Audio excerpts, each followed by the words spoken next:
Welcome back to Scripture Simplified. I'm so excited for today's episode. We are going to continue our journey through Genesis 1. Last time we left off with God creating the heavens, the earth, the light, sky, and separating the waters. So now we're kind of dividing into days 3 through 6 of creation. So these verses actually show how God brings forth beauty, purpose, and life to the world.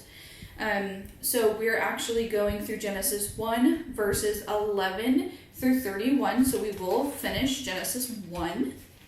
I am going to split it up by a couple verses and kind of just give you the importance of the verses, and we go from there. So verse 11. Then God said, "Let the land produce vegetation, seed-bearing plants and trees on the land that bear fruit with seed in it, according to their various kinds." And it was so. Verse 12. The land produced vegetation, plants bearing seed according to their kinds, and trees bearing fruit with seed in it according to their kinds. And God saw that it was good. Verse 13. And there was evening and there was morning, the third day. So verse 11 through 13, what is happening in these verses? So God commands the dry land, which appeared earlier on day 3, to bring forth plants, trees, fruits, and seeds. So in these couple verses, every plant and tree has its own kind. We go back to trees on land that bear fruit with seed in it according to their various kinds, meaning they reproduce in order. So apple trees would make more apple trees. Grass would grow more grass, etc., etc. So why is this specifically important in these verses? So it shows that God gives order and is always intentional. He always has intentionality with things that he is doing. He's not random, and he designs things with structure and purpose. The plants that he is creating have seeds in them. So God built sustainability and reproduction into nature from the beginning. So if I was going to give kind of a beginner insight on just these couple verses here, God made food before he made people or animals. He tells us that he provides in advance. Like we said last episode, we're not going to see him working, but we will know when he is working. He takes care of the needs before we actually know them. And this is great. Also, this book, I forgot to mention, I do write everything in this book. It's a great, great book for note-taking. So if you see me keep looking over here, I got a couple of notes. But let us go ahead and continue to verses 14 through 19. And God said, "Let there be lights in the vault of the sky to separate the day from the night, and let them serve as a sign to mark sacred times, and days and years." Verse 15. And let them be lights in the vault of the sky to give light on the earth. And it was so. Verse 16. God made 2 great lights, the greater light to govern the day, and the lesser light to govern the night. He also made the stars. Verse 17. God sets them in the vault of the sky to give light on the earth. Verse 18. To govern the day and the night, and to separate light from darkness. And God saw that it was good. Verse 19. And there was evening and there was morning, the 4th day. So God creates the sun to govern the day, the moon to govern the night, and the stars. These lights help mark time, which is like the days, years, and the seasons. So specifically, why is this important in these couple verses? So this is actually the foundation of our calendar and the timekeeping. basically the calendar to brighten the world. God brings light with purpose. Not just to brighten the world, though, but to guide, measure, and organize life. So again, if I was going to give this a beginner insight, from verse 14 to verse 19, the sun and the moon are not gods, as many ancient people believed. If you did any research on like ancient times, they would go off the sun, the moon, the stars, and that would be like their god. So Genesis teaches us that these lights are created things, tools made by God, who is actually above all. Now if we go through verses 20 through 23, and God said, "Let the water teem with living creatures, and let birds fly above the earth across the vault of the sky." So God created the great creatures of the sea and every living thing with which the water teems and that moves about in it, according to their kinds, and every winged bird according to its kind. And God saw that it was good. Verse 22, God blessed them and said, "Be fruitful and increase in number, and fill the water in the seas, and let the birds increase on the earth." Verse 23, and there was evening and there was morning the fifth day. So what is happening in these verses? So God fills the water with life. Fish, sea creatures, whales, sharks, you name it, it's in there. God fills the sky with birds, every kind, every shape of bird that you can think of. And he blesses them and tells them to multiply, be fruitful, multiply. Why is this important in these couple of verses? So this is actually the first time that we see God give a blessing.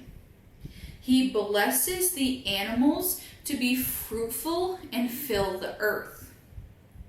So that's super important.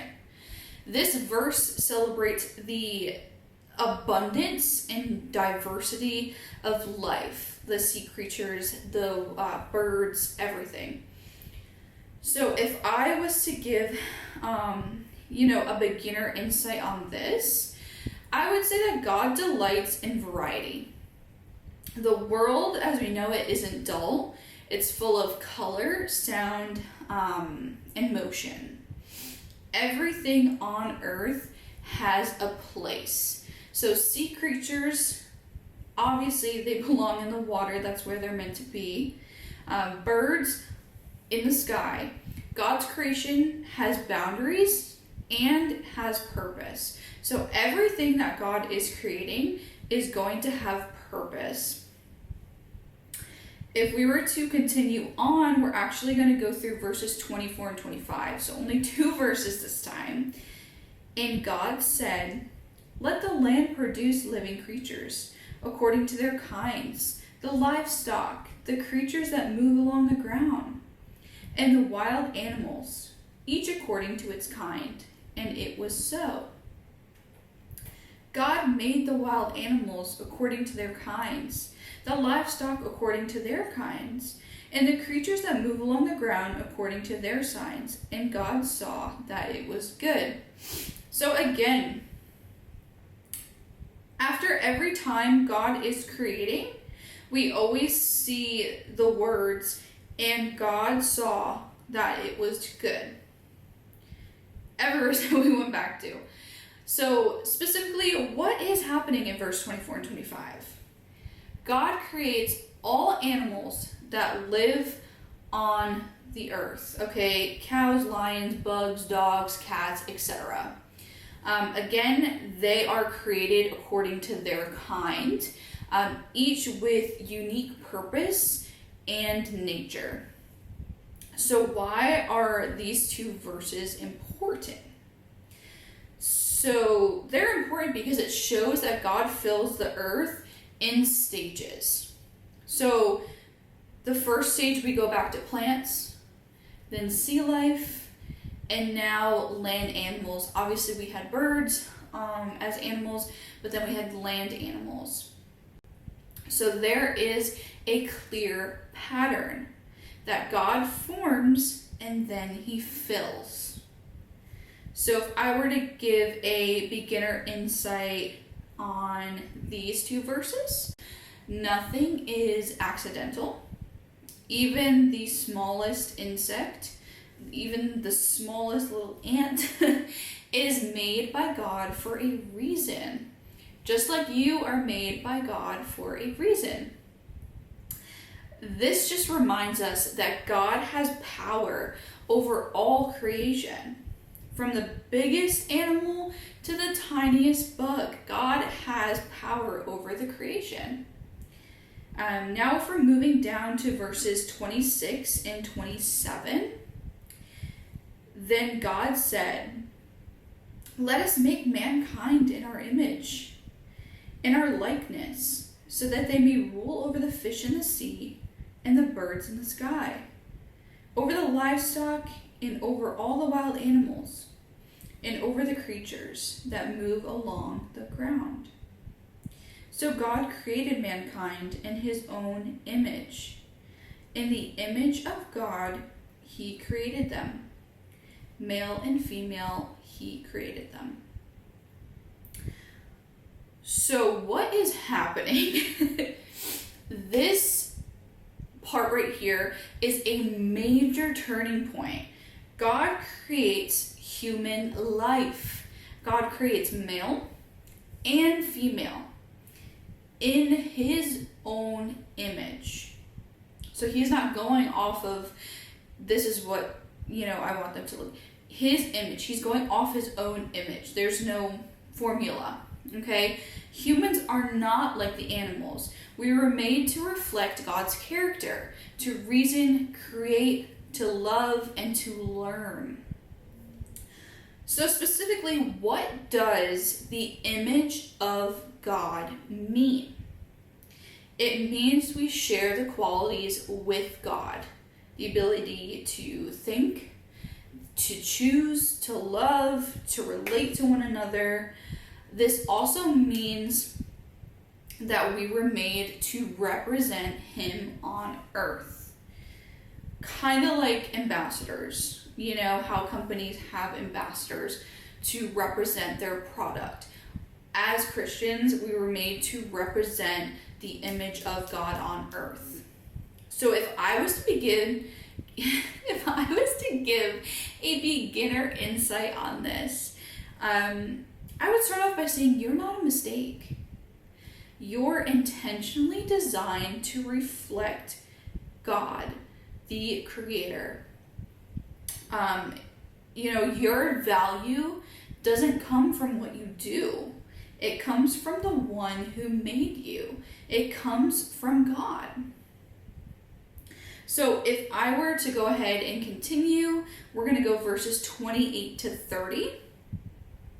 God blessed them and said to them, "Be fruitful and increase in number. Fill the earth and subdue it.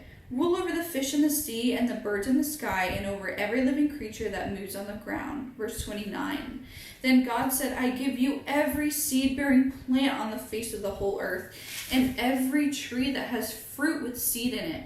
They will be yours for food. And to all the beasts on the earth, and all the birds in the sky, and all the creatures that move along the ground, everything that has breath of life in it, I give every green plant for food."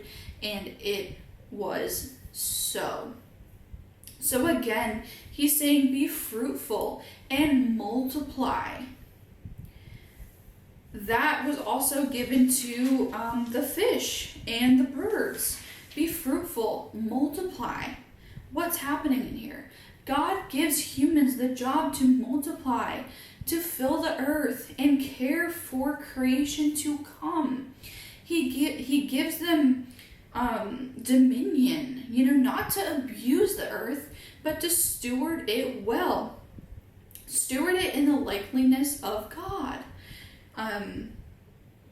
God provides the food for both people and animals.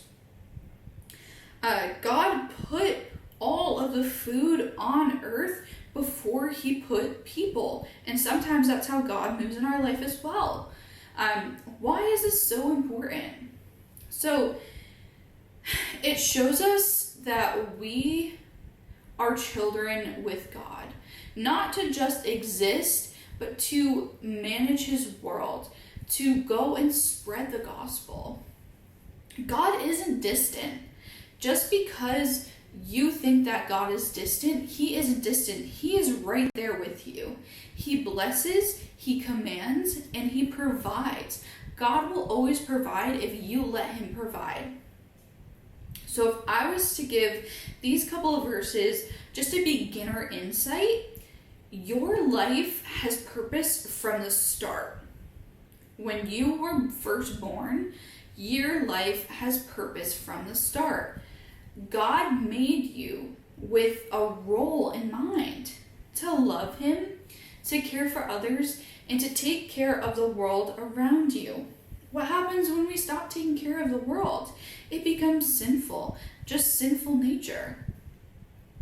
Lastly, we have verse 31. This is the last verse. So God saw all that he had made, and it was very good. And there was evening and there was morning, the sixth day. So after every verse, remember, like I said, and God saw that it was good, and God saw that it was good. This verse, and God saw all that he had made, and it was very good. So what is happening? At the end of it all, God steps back.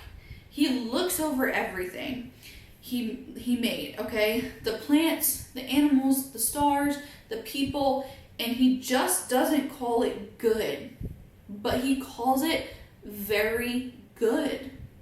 So why is that important? God is pleased with his creation. There's no flaw, there's no mistake. Everything that he has created in days 3 through 6 has purpose, and it's all working in harmony. This is what God wanted. So just on that verse, if I were to give a beginner insight, that you are part of a very good creation. No matter how broken and sinful the world may seem today, especially now, the original design was perfect. And God still, has a redemptive plan. That, kind of wraps up Genesis 1, verses 1 through 31. If I had anything to kind of close with this episode, is that, Genesis 1, verses 11 through 31, it reminds us that God is a God of order, beauty, and purpose. Like we said, everything is created with purpose. Everything was made with a plan in mind, including you. Even though this was a long, long, long time ago, God is still working. Nature reflects his creativity. Do you ever just go over to a mountain and you're like, wow, that is so beautiful?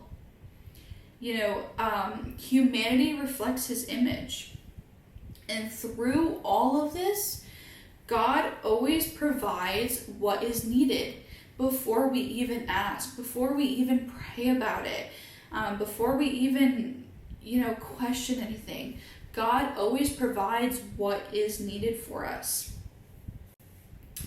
So, like I said, that kind of ends Genesis 1 verses 1 through 31.